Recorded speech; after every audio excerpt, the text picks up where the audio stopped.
Deputy commissioner पर हमले के बायस रोके जाने वाला इमदादी सामान से भरे ट्रकों का काफिला आज सुबह के लिए रवाना होगा। पुलिस जराये के मुताबिक काफिला गुजरते वक्त मरकजी शाहराह पर कर्फ्यू नाफिज किया जाएगा। टल में फलों, सब्जियों, पोल्ट्री समेत दीगर सामान के 80 से ज्यादा ट्रक मौजूद। कुरम में हालात बदस्तूर कशीदा। 2 माह के लिए दफा 144 नाफिज। सिक्योरिटी फोर्सेस का गश्त। पाराचनार रोड पर धरना जारी। टल, पाराचनार, शाहराह बदस्तूर बंद। अपर कुरम की 4 लाख आबादी महसूर। कुरम वाक़े के खिलाफ मंदोरी में भी धरना। कुरम फायरिंग वाक़े पर कोहाट में इजलास। चीफ सेक्रेटरी आईजी पुलिस और अस्करी हुकाम की शिरकत। इजलास में फैसला किया गया, कुरम वाक़े में मुलविस मुल्जिमान को किसी सूरत नहीं छोड़ा जाएगा। अमन खराब करने वालों के खिलाफ क्रैकडाउन किया जाएगा। जख्मी डीसी कुरम जावेदुल्ला महसूद की जगह deputy commissioner Ishfaq Khan DC Kurram तैनात। नोटिफिकेशन जारी। डीसी कुरम पर हमले का मुकदमा दर्ज। वाक़े में कादिर रहमान समेत दीगर 25 से 30 दहशतगर्द नामजद। 2 मुल्जिमान गिरफ्तार। हमला करने वाले 5 मुल्जिमान की शिनाख्त हो गई। खैबर पख्तूनख्वा हुकूमत का 5 दहशतगर्दों के सरों की कीमत मुकर्रर करने का फैसला। वज़ीर आला अली अमीन गंडापुर की ज़ेर सदारत कुरम की सूरत हाल पर हंगामी इजलास। इलाका मकीन मुआहदे की खिलाफ वर्जी के जिम्मेदार करार। फायरिंग के वाक़े में मुलविस तमाम अफराद के खिलाफ FIR दर्ज करके फौरी गिरफ्तार किया जाएगा। दहशतगर्दों का पूरी कुव्वत से कलाकमा करने का फैसला। किसी दहशतगर्द से ना रियायत की जाएगी, ना उनकी मुआवनत करने वालों को छोड़ा जाएगा। अहलियाने इलाका और जिरगा मुशीरान से भी मुल्जिमान की गिरफ्तारी में मदद ली जाएगी।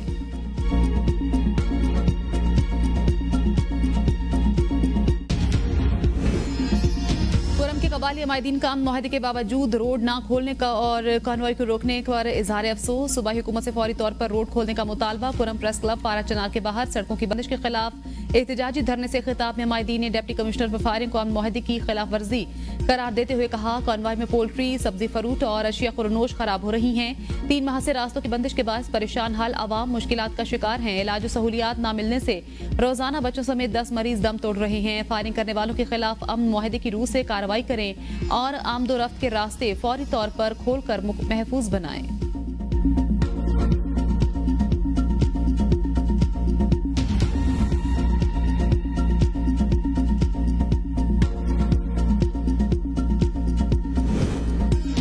वज़ीर आज़म की मुत्तहिदा अरब इमारात के सदर शेख मोहम्मद बिन ज़ैद अल नहान से रहीम यार खान में मुलाकात। दोनों रहनुमाओं का इक़्तिसादी, सियासी और सकाफ़ती ताल्लुकात को फ़रोग़ देने के आज़म का इज़हार। वज़ीर आज़म का काबिल तजदीद तवानाई, टेक्नोलॉजी, बुनियादी ढांचे की तामीर और तजदीद और नौजवानों की पेशा वराना तरबियत जैसे शोबों में तावन को मज़ीद बढ़ाने के आज़म का इज़हार। शेख मोहम्मद बिन ज़ैद अल नहान ने पाकिस्तान के साथ कानकनी, मादनियात और ज़राअत के शोबों में तावन के लिए गहरी दिलचस्पी का इज़हार किया। दोनों रहनुमाओं ने खित्ते में अमन और तरक्की के लिए अपने आज़म का इयादा किया।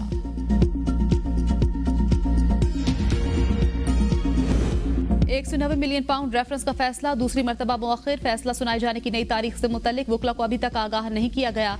अदालत ने 18 दिसंबर को फैसला महफूज किया था। पहले 23 दिसंबर और फिर आज फैसला सुनाया जाना था। रेफरेंस का फैसला सुनाए जाने की तारीख तीसरी मरतबा तब्दील की गई।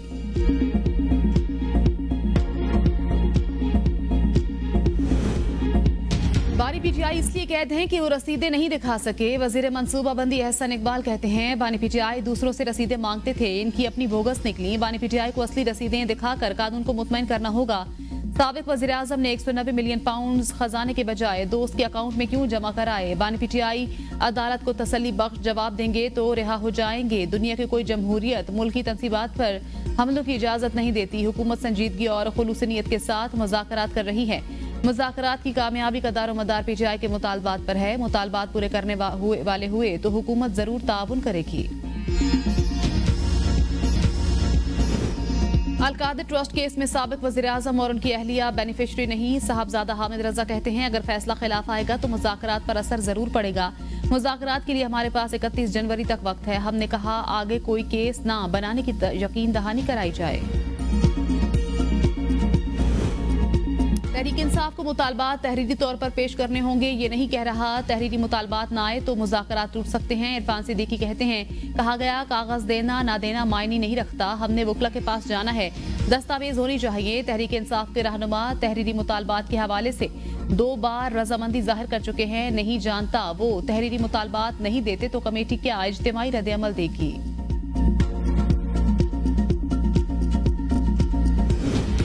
मुज़ाकरात मुज़ाकरात के इख्तिताम के लिए 31 जनवरी की डेडलाइन तय है। शेर अफजल मरवत कहते हैं, तहरीरी मुतालबात का मुतालबा हुकूमत का सियासी हदफ है।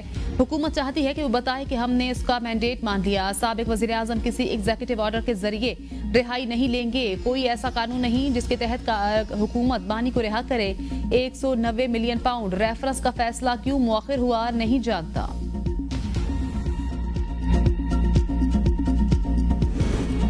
जिस दिन हिमायत खत्म कर दी, विफाकी हुकूमत भी खत्म हो जाएगी। पीपल्स पार्टी की नून लीग को वार्निंग। पीपल्स पार्टी का एक बार फिर अपनी इत्तेहादी हुकूमत जमात मुस्लिम लीग नून से फैसलों में एतमाद में ना लेने का शिकवा। मरकजी सेक्रेटरी इत्तलात शाजिया मरी ने कहा, विफाकी हुकूमत मुतबातर ऐसे फैसले कर रही है जिन पर एतमाद में नहीं लिया जा रहा।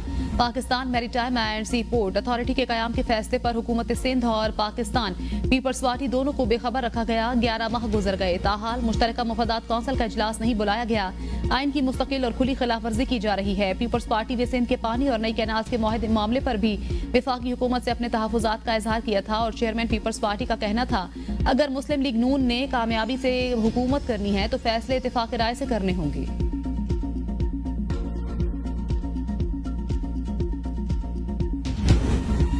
कोयटा के हल्का पीबी 45 के तमाम 15 पोलिंग स्टेशन के गैर हतमी गैर सरकारी नताइज। फॉर्म 47 के मुताबिक पीपल्स पार्टी के अली मदद जतक 6883 वोट लेकर जीत गए।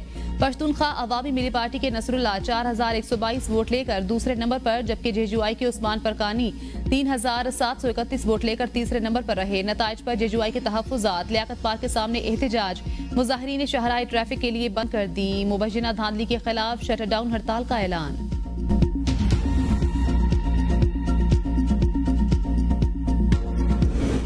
पीपल्स पार्टी ने कभी हॉर्स ट्रेडिंग का सहारा नहीं लिया। गवर्नर पंजाब सलीम हैदर कहते हैं, पीपल्स पार्टी और नून लीग की अलग अलग सोच और मंशूर है। हुकूमत इलेक्शन में 3 जमातों को मैंडेट मिला। पीटीआई को हालिया हुकूमत बनाने की दावत दी। पीपल्स पार्टी और नून लीग का इत्तेहाद मोहब्बत नहीं, मजबूरी है।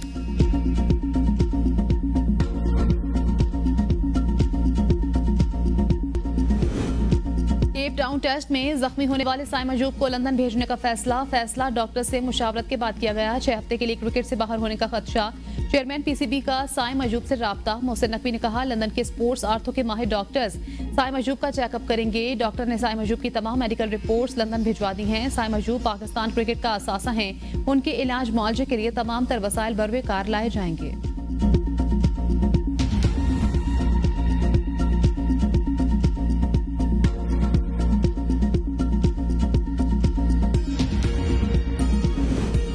महंगाई में कमी के हुकूमती दावे सच साबित न हुए। मुर्गी का गोश्त आवाम की पहुंच से दूर। ब्रायलर मुर्गी के गोश्त की कीमत 900 रुपए फी किलो से तजावुज कर गई। रावलपिंडी में 2 हफ्तों के दौरान जिंदा ब्रायलर मुर्गी की फी किलो कीमत 285 से बढ़कर 530 रुपए। जिंदा ब्रायलर मुर्गी फी मन 19,200 रुपए से तजावुज कर गई।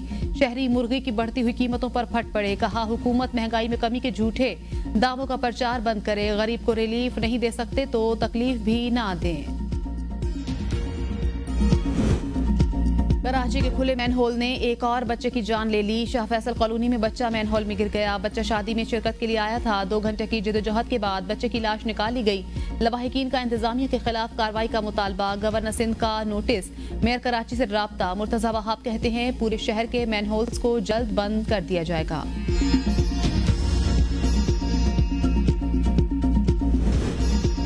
पाकिस्तान समेत दुनिया भर में कश्मीरियों ने यौम हक खुद इरादियत मनाया। कुल जमाती हुर्रियत कॉन्फ्रेंस की कॉल पर एहतजाजी मुजाहरे। आज़ाद कश्मीर के दारुल हुकूमत मुजफ्फराबाद में एहतजाजी रैली। मुजाहरीन की आज़ादी कश्मीर के हक और भारतीय फौजी कब्जे के खिलाफ शदीद नारेबाजी।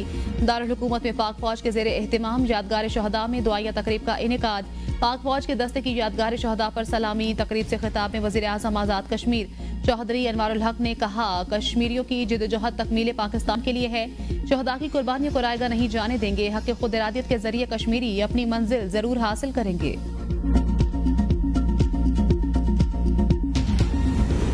वज़ीर आज़म का लेस्को में करप्शन के इल्जामात पर मुअत्तल 12 अफसरान की बहाली का नोटिस। Chief executive LESCO engineer Shahid Haider को मामले की तहकीकात का हुक्म।